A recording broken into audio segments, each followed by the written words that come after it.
So in this exercise, we're going to simulate an epidemic where you have a sudden increase in a lot of cases of a particular disease, much higher than what the normal background is, within a certain localized area.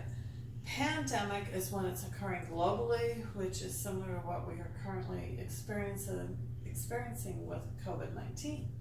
So how's it being passed around? Well, this is just showing an example of how you can have transmission occur because of what we call fomites. Fomites are inanimate objects, so they're non-living objects that you may be touching, and you don't mean to, but that's the way you're passing the microorganism, whether it's a bacteria, fungus, virus, from one individual to another. So fomites are things such as door handles, they can be money, things like that. In this experiment, what we're going to use to simulate this is we have yeast, just regular baker's yeast. If you bake bread, it's the same thing. So we have an active culture of yeast. We're going to dip a coin in it, touch it, and show that the coin can act as a fomite. In other words, did I actually touch the yeast? No, but the coin goes into the yeast, and then we're going to pass the coin to different individuals and then test to see if the yeast is still on there. How are we going to test that? H2O2 is hydrogen peroxide. Yeast have an enzyme, catalase, that can break hydrogen peroxide down. So this enzyme that will break it down, and like I said, it's called catalase. What it breaks the hydrogen peroxide down to is oxygen and water. So when you add hydrogen peroxide and you see that bubbling, that's the oxygen that's coming off. So that's a way that we can monitor. Yeast have the catalase, so if yeast is put in the presence of hydrogen peroxide, we're going to see bubbling. So essentially that's what we're going to do. And you can do this at home if you want to play around with it yourself. We just have just regular rapid rise yeast, like I said, like if you're a baker, you're very familiar with this, that I've already activated it by putting it in some warm water, add a little bit of sugar, so you can see it's very actively growing there.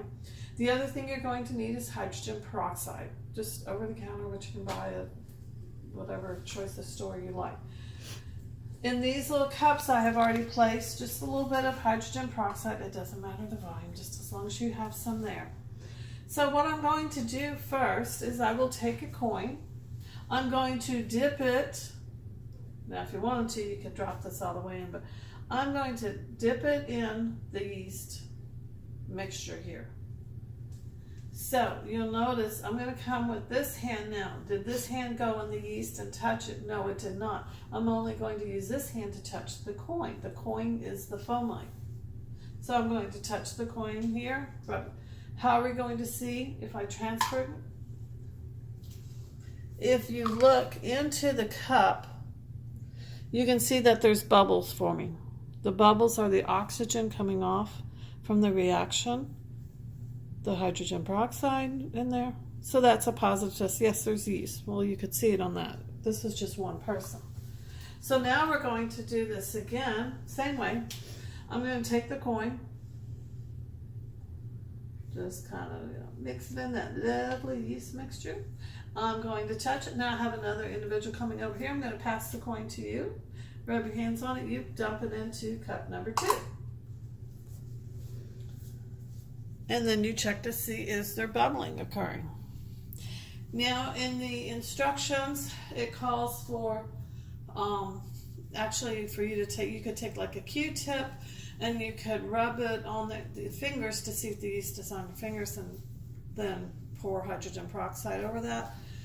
It's hard to see that on a camera, so we're kind of modifying this. So now we're going to go for round 3. Sorry, I ran out of pennies, so we're going to use a quarter.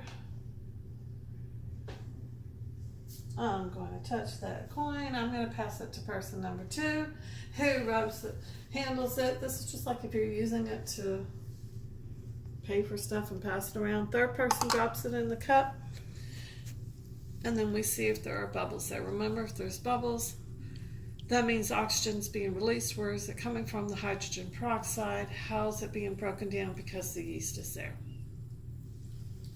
This is just one of many ways that you can show how the causative agent can be passed from one individual to another. It doesn't mean that you're necessarily touching, one hand to another. It can be through these fomites. This is one of the concerns that we've had, just trying to keep everything clean, especially if there is a pandemic in your area. It goes back to good hand washing, keeping things clean. Why? It's to prevent that transmission or the spread of the causative agent.